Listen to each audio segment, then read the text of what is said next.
إن جلالة الملك هو المسؤول الرسمي عن كل كأس يشرب.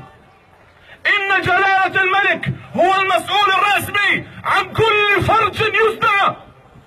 لا بد أن يسمع هذه الكلمة، لا للمجاملات بعد اليوم.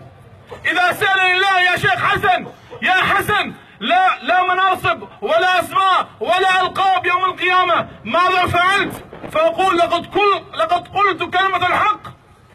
وستسأل يا جلالة الملك، ستدفن لوحدك في قبرك، ستسقط عنك الألقاب، لا جلالة ولا ملك، ستدفن في قبرك وحيدا، ثم تبعث وتنشر، وسنحشر جميعا حفاة عراة. سنحشر يوم القيامة حفاة عراة غرا. ستأتي يا ملك، ستأتي يا ملك أمام صحائفك. أنا حسن، سيسأل الله عن أعمالي، عن صحيفتي فقط. أما أنت يا جلالة الملك ستسأل عن مليون، ستسأل عن مليون شخص يسكن البحرين.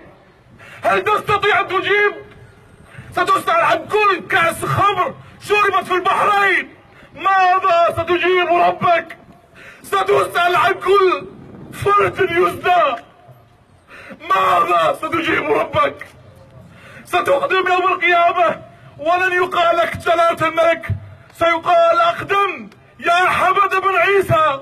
ستقف بين يدي الله عارية حافية، بين يديك صحائف الأعمال، ستشاهد هذه الأعمال وسيكلمك الله كفاحا بلا ترجمان، فترى أمامك فلا ترى إلى النار، فلا ترى إلى النار، وترى أيمن منك فلا ترى إلى ما قدمت، وترى أشم منك فلا ترى إلى ما قدمت.